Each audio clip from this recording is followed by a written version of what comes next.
एक वैश्या थी। एक बार उसके मन में विचार आया कि मैं तो एक वैश्या हूँ, मेरा कल्याण कैसे होगा, मेरा उद्धार कैसे होगा। मैंने अपने जीवन में इतने पाप किए हैं जिनकी वजह से मेरा कभी कल्याण नहीं हो पाएगा। यही सोचते सोचते दिन बीतने लगे और वह इन्हीं बातों को सोच सोचकर परेशान रहने लगी। फिर एक दिन उसके मन में ख्याल आया कि क्यों ना मैं अपने कल्याण के लिए किसी साधु बाबा या महात्मा के पास जाऊं। ऐसा सोचकर वह साधुओं के पास गई। उन्होंने कहा कि तुम साधुओं का संग करो, साधु त्यागी होते हैं, इसलिए उनकी सेवा करो तो कल्याण होगा। उसने साधुओं की खूब सेवा भी की।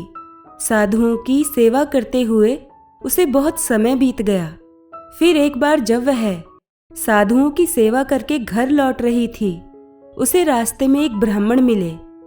वैश्या ने ब्राह्मण को अपनी व्यथा सुनाई तो उन्होंने कहा कि तुम अपने कल्याण के लिए ब्राह्मणों के पास जाओ, उनकी सेवा करो, उद्धार होगा।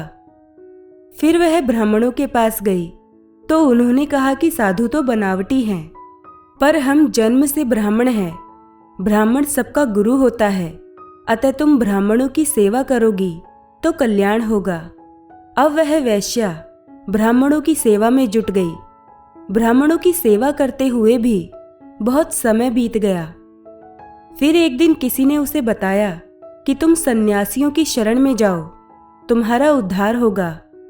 इसके बाद वह सन्यासियों के पास गई तो उन्होंने कहा कि सन्यासी सब गुणों का गुरु होता है, इसीलिए उनकी सेवा करने से कल्याण होगा।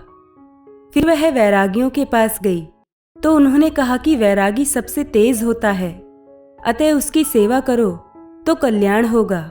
फिर वह अलग अलग संप्रदायों के गुरुओं के पास गई तो उन्होंने कहा कि हम सबसे ऊंचे हैं, शेष सब पाखंडी हैं, तुम हमारी चेली बन जाओ, हमसे मंत्र ले लो, तब हम वह बताएंगे जिससे तुम्हारा कल्याण हो जाएगा। इस प्रकार वह वैश्या जहां भी गई वहीं उसको अपने अपने वर्ण, आश्रम, मत, संप्रदाय आदि का पक्षपात दिखाई दिया। यह देखकर उसके मन में आया कि अब सब समझ में आ गया, युक्ति हाथ लग गई। साधु कहते हैं कि साधुओं को पूजो, ब्राह्मण कहते हैं कि ब्राह्मणों को पूजो, तो हम क्यों न वैश्याओं को पूजें। ऐसा सोचकर उसने वैश्या भोज करने का विचार किया। उसने सब वैश्याओं को निमंत्रण दिया। निश्चित समय पर सब वैश्याएं वहां आने लगीं। उस गांव के बाहर एक विरक्त त्यागी संत रहते थे। उन्होंने देखा तो विचार किया कि आज क्या बात है। जब उनको मालूम हुआ कि आज वैश्या भोज हो रहा है तो वह वैश्या को क्रियात्मक शिक्षा देने के लिए वहां पहुंच गए। रसोई बन रही थी।